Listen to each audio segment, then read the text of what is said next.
হাওয়া বার্তা চ্যানেলে আপনাদের প্রত্যেকে স্বাগত জানাচ্ছি। এই মুহূর্তের যা পূর্বাভাস রয়েছে তাতে উত্তরবঙ্গের জেলাগুলোতে আজকে রাতের দিকে ব্যাপক বৃষ্টির সম্ভাবনা বা পূর্বাভাস আগে থাকতেই ছিল এবং এখনও রয়েছে। বলা হয়েছে 5টি জেলাতে রয়েছে লাল সতর্কবার্তা এবং ভারী থেকে অতি ভারী বৃষ্টি, প্রায় 200 মিলিমিটারের মতন বৃষ্টি হতে পারে, সঙ্গে 40 থেকে 50 কিলোমিটার বেগে দমকা ঝোড়ো হওয়ার সম্ভাবনা রয়েছে। এর কারণ হিসাবে যেটা জানা যাচ্ছে, অবশ্যই আপনারা সেটা জানেন যে ঘূর্ণিঝড় মন্থা শক্তি হারাতে হারাতে একটি নিম্নচাপ রূপে বর্তমানে পরিণত হয়েছে এবং সেটা রয়েছে বিহারের ওপর দিয়ে পশ্চিমবঙ্গের উত্তরবঙ্গের দিকে আজ রাতের দিকে ঢুকতে পারে, যার ফলেই কিন্তু বাংলায় বিশেষ করে উত্তরবঙ্গের জেলাগুলোতে বিপত্তির পূর্বাভাস সব থেকে বেশি করে রয়েছে। তবে পশ্চিমবঙ্গের দক্ষিণবঙ্গে বৃষ্টির সেরকম সম্ভাবনা আপাতত নেই, তবুও বীরভূম, মুর্শিদাবাদ, পশ্চিম বর্ধমান এখানে কোনো জায়গায় মাঝারি মানের বৃষ্টি হতে পারে। তবে বীরভূম, মুর্শিদাবাদে বৃষ্টির সম্ভাবনা সব থেকে বেশি রয়েছে আজকে দক্ষিণবঙ্গের মধ্যে, এবং কলকাতা, হাওড়া, হুগলি, 24 পরগনা, মেদিনীপুর এদিকে সেরকম কোনো বৃষ্টির পূর্বাভাস আপাতত নেই। যেটুকু দক্ষিণবঙ্গে বৃষ্টির খবর বা পূর্বাভাস আমরা পাচ্ছি সেটা মূলত বৃষ্টি হতে পারে। দেখতেই পাচ্ছেন যে পশ্চিম বর্ধমান রয়েছে, সঙ্গে রয়েছে বীরভূমের সিউড়ি রয়েছে, রামপুরহাট রয়েছে, এই সমস্ত জায়গাতে বৃষ্টির সম্ভাবনা রয়েছে। আজকে রাতের দিকে সেখানে বৃষ্টি হতে পারে এবং রয়েছে উত্তর ঝাড়খণ্ডের কোনো জায়গায় বৃষ্টি হতে পারে। মাঝারি থেকে একটু ভারী বৃষ্টির সম্ভাবনার কথা আজকে ছিল, অর্থাৎ ঝাড়খণ্ডে বৃষ্টির সম্ভাবনাটা আজকে রাত এবং আগামীকাল সকাল পর্যন্ত রয়েছে। তারপর বৃষ্টির সম্ভাবনা আস্তে আস্তে কমতে পারে, এরকম একটা সম্ভাবনা বা পূর্বাভাস রয়েছে। তো এখনও পর্যন্ত এরকমই আমরা দেখতে পাচ্ছি, সিস্টেমটা আস্তে আস্তে বাংলার দিকে এগোচ্ছে এবং আজকে রাত 10টা থেকে 11টার মধ্যে যা পূর্বাভাস রয়েছে, বৃষ্টিপাত আস্তে আস্তে সব থেকে বেশি করে বাড়তে থাকবে উত্তরবঙ্গের জেলাগুলোতে। তবে উত্তর দিনাজপুর, দক্ষিণ দিনাজপুর এখানেও ভারী থেকে অতি ভারী বৃষ্টি হতে পারে, তবে লাল সতর্কবার্তা কিন্তু নেই এখানে অরেঞ্জ অ্যালার্ট বা কমলা সতর্কবার্তা রয়েছে। সুতরাং উত্তরবঙ্গের জেলাগুলোতে বৃষ্টি কিন্তু চলবে আজকে রাত ভোর, এবং উত্তরবঙ্গের ওপরের জেলাগুলোতেই লাল সতর্কবার্তা রয়েছে। তো আমরা আগামীকাল সকালের দিকের যা পূর্বাভাস পাচ্ছি এবং যেটা ম্যাপ থেকে দেখতে পাচ্ছি, ম্যাপ কিন্তু দেখাচ্ছে যে উত্তর দিনাজপুর, দক্ষিণ দিনাজপুরে প্রচণ্ড বৃষ্টি হতে পারে। এছাড়া আলিপুরদুয়ার, কুচবিহারে এখানেও আগামীকাল সকালের দিকেও ভালো রকম বৃষ্টি চলবে। বাংলাদেশের ক্ষেত্রে রয়েছে রংপুর বিভাগ, এখানে এক্সট্রিমলি পর্যায়ে বৃষ্টি হতে পারে, অর্থাৎ অতি ভারী থেকেও কোনো জায়গায় 200 মিলিমিটার বা তার বেশি বৃষ্টিপাত হতে পারে। সঙ্গে রয়েছে রাজশাহী বিভাগ এবং ময়মনসিংহ বিভাগ, এখানেও কিন্তু ভারী বৃষ্টির সম্ভাবনা রয়েছে এবং বৃষ্টিটা আস্তে আস্তে সকালের দিকে সিলেটের দিকে কিছুটা হতে পারে। এবং অন্যান্য বিভাগগুলো বাংলাদেশের ক্ষেত্রে যেমন রয়েছে মেহেরপুর, যেমন রাজশাহী রয়েছে, সঙ্গে রয়েছে সংলগ্ন মেহেরপুর, এদিকেও মাঝারি থেকে কিছু জায়গায় মাঝারি ভারী বা একটু ভারী বৃষ্টির চান্স রয়েছে, সেটা আগামীকাল সকালের দিকে প্রধানত আমরা দেখতে পাচ্ছি।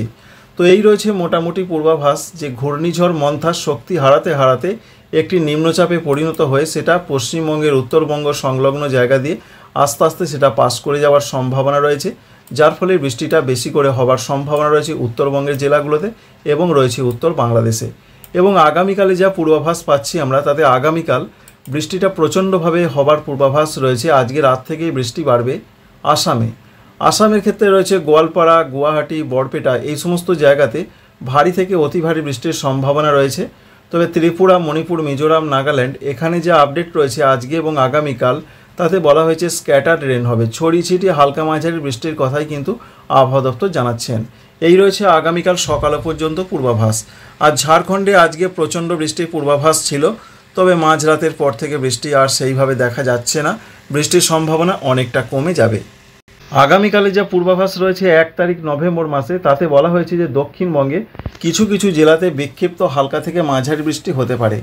যে সমস্ত জেলাগুলোতে সম্ভাবনা রয়েছে, তাই শনিবার আগামীকাল বৃষ্টির সম্ভাবনা দক্ষিণবঙ্গে বিক্ষিপ্ত আকারে থাকছে।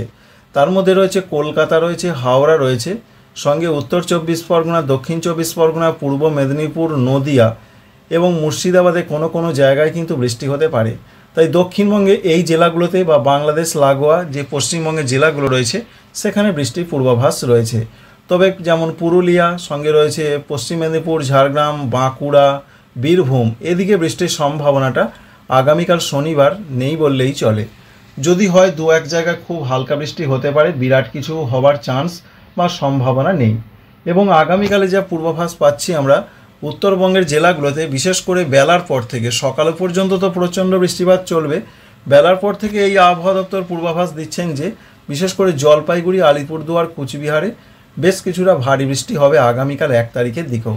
সুতরাং 1 তারিখে উত্তরবঙ্গের দুর্যোগটা কিন্তু অব্যাহত থাকছে এবং বাংলাদেশে চলবে। সঙ্গে যেটা দেখা যাচ্ছে আসাম, সমগ্র আসাম, মেঘালয়, এখানে প্রচণ্ড দুর্যোগের পূর্বাভাসটা কিন্তু পাচ্ছি আমরা। এছাড়া রয়েছে আসাম, মেঘালয় ছাড়াও অরুণাচল প্রদেশেও দুর্যোগটা চলবে। আর 1 তারিখে রাতের দিকে যা খবর রয়েছে দুপুর থেকে রাতের মধ্যে, তাতে বাংলাদেশের দিকে বৃষ্টির সম্ভাবনাটা বেশি রয়েছে। উত্তর বাংলাদেশে বিশেষ করে রয়েছে রংপুর, ময়মনসিংহ এবং কিছুটা সিলেট বিভাগের দিকে এখানে বৃষ্টি হতে পারে। পশ্চিমবঙ্গের কুচবিহারের দিকে কিছুটা বৃষ্টির সম্ভাবনা রয়েছে। এছাড়া অন্যান্য জায়গা যেমন ত্রিপুরা, মণিপুর, মিজোরাম, নাগাল্যান্ড, এখানে বলা হয়েছে স্ক্যাটার্ড রেন হবে। তবে আমরা দেখেছিলাম বিশেষ করে 2 তারিখের দিকে ত্রিপুরার দিকে বৃষ্টির সম্ভাবনা রয়েছে। আর 2 তারিখের দিকের যা খবর রয়েছে, মূলত বৃষ্টিটা বেশি হবে পূর্ব বাংলাদেশ এবং ভারতবর্ষের আসাম, মেঘালয়, অরুণাচল প্রদেশের দিকে। তাই এটাই আমরা দেখতে পাচ্ছি, যেমন ময়মনসিংহ, সিলেট, সঙ্গে রয়েছে দক্ষিণ পূর্ব দিক যেমন রয়েছে কুমিল্লা, চট্টগ্রাম, বরিশাল, এদিকে কিন্তু বৃষ্টি হবে। তবে সিলেটে বৃষ্টিটা বেশি হবার চান্স বা সম্ভাবনা রয়েছে, ভারী বৃষ্টি হতে পারে। ভারতবর্ষের আসামে ভারী বৃষ্টির সম্ভাবনা রয়েছে, মেঘালয় রয়েছে। এই খবর যেটা পাচ্ছি আমরা, রবিবারের দিকে এরকম একটা সম্ভাবনা তৈরি হবে। আর রবিবারের দিকের যা পূর্বাভাস, ত্রিপুরার দিকে বেশ কিছুটা বৃষ্টির পূর্বাভাস রয়েছে, তবে সেটা বিক্ষিপ্ত হালকা থেকে মাঝারি। আর পশ্চিমবঙ্গের, সমগ্র পশ্চিমবঙ্গের প্রত্যেকটা জেলাতে আবহাওয়া সম্পূর্ণরূপে পরিষ্কার হয়ে যাওয়ার সম্ভাবনা রয়েছে। সেটা রয়েছে 2 নভেম্বর তারিখ থেকে, অর্থাৎ রবিবার থেকে আর সেরকম কোনো সমস্যা থাকছে না। পশ্চিমবঙ্গের 2 বঙ্গেই কিন্তু আবহাওয়া সম্পূর্ণরূপে পরিষ্কার হয়ে যাওয়ার কথা বলা হয়েছে, অর্থাৎ কোনো রকম দুর্যোগ থাকবে না, একেবারে সতর্কতা মুক্ত আবহাওয়া থাকবে, এটাই পরিষ্কার করে জানানো হয়েছে। তো আমরা 2 তারিখে দেখে নেবার চেষ্টা করব যে সর্বনিম্ন তাপমাত্রা। তার আগে আগামীকাল সর্বনিম্ন তাপমাত্রা কীরকম থাকবে, বিরাট কোনো পরিবর্তন হবার সম্ভাবনা রয়েছে কিনা। বিরাট কোনো পরিবর্তন নয়, দেখতেই পাচ্ছেন 24 থেকে 25-এর মধ্যে সর্বনিম্ন তাপমাত্রা থাকছে এবং উত্তরবঙ্গে তো তাপমাত্রা কমবে, কারণ সেখানে প্রচণ্ড বৃষ্টির পূর্বাভাস রয়েছে, সেখানে 21 থেকে 22 ডিগ্রি থাকতে পারে। আর সর্বোচ্চ তাপমাত্রা যা পূর্বাভাস আমরা পাচ্ছি, সর্বোচ্চ তাপমাত্রাতে বিরাট যে কোনো পরিবর্তন তা কিন্তু নয়, মোটামুটি 30 ডিগ্রির মধ্যে সর্বোচ্চ তাপমাত্রা থাকতে পারে। তবে মেদিনীপুর রয়েছে, দক্ষিণ 24 পরগনা, বিশেষ করে মেদিনীপুর, ঝাড়গ্রামে 32 ডিগ্রি সর্বোচ্চ তাপমাত্রা থাকতে পারে। এই রয়েছে মোটামুটি আবহাওয়ার খবর। মূলত দক্ষিণবঙ্গে দুর্যোগ আর সেইভাবে থাকার সম্ভাবনা নেই, তবুও আগামীকাল শনিবার বিক্ষিপ্ত বৃষ্টি কোনো কোনো জেলাতে হতে পারে, কিছু কিছু জায়গাতে। এবং 2 তারিখ থেকে পশ্চিমবঙ্গের, দক্ষিণবঙ্গে আর কোনো দুর্যোগের নামমাত্র থাকবে না। ঝাড়খণ্ডেও সেরকম কোনো দুর্যোগ থাকছে না। পরবর্তী সময়ে আরেকটি সিস্টেম আসার খবর রয়েছে, বিশেষ করে থাইল্যান্ড থেকে একটি ঘূর্ণাবর্ত, সেটা আন্দামান সাগরের দিকে আসার সম্ভাবনা রয়েছে। অবশ্যই সেই আন্দামান সাগরে এসে সেটা আবার বিপত্তি ঘটাবে কি না তা এখনই বলা যাচ্ছে না। তবে তা থেকে আবার একটা বৃষ্টির সম্ভাবনা রয়েছে, বিশেষ করে পূর্ব বাংলাদেশ এবং রয়েছে ত্রিপুরা, মণিপুর, মিজোরাম, নাগাল্যান্ডে, সেখানে থেকে কিছুটা বৃষ্টি আসতে পারে, বিশেষ করে এই সিস্টেমটার জন্য। অর্থাৎ ওই সমস্ত এলাকাগুলোতে, পশ্চিমবঙ্গে, দক্ষিণবঙ্গে আপাতত নভেম্বর মাসের 5-6 তারিখে সেরকম বড় ধরনের কিছু নেই। তবে পরবর্তী সময়ে বঙ্গোপসাগরে আরেকটি নিম্নচাপ তৈরির চান্স রয়েছে, সেটা 12 এবং 13 নভেম্বর তারিখের আশেপাশে। সেটা দক্ষিণ আন্দামান সাগর বা আন্দামান সংলগ্ন সাগরে তৈরি হতে পারে। তবে তার থেকে কতটা বৃষ্টি আসতে পারে এখনই সেটা বলা যাচ্ছে না। তবে সেই সিস্টেমটা মূলত যাওয়ার সম্ভাবনা রয়েছে দক্ষিণ ভারত এবং শ্রীলঙ্কার দিকে। তাই বাংলাতে আপাতত সেরকম আগামী দিনগুলোতে কিছু দেখা যাচ্ছে না। এটাই রয়েছে মূলত এখনও পর্যন্ত পূর্বাভাস। এই ইনফরমেশন বা আপডেট আপনাদের ভালো লাগলে অবশ্যই লাইক করবেন, চ্যানেলকে সাবস্ক্রাইব করবেন। Thank you friends, thank you for watching.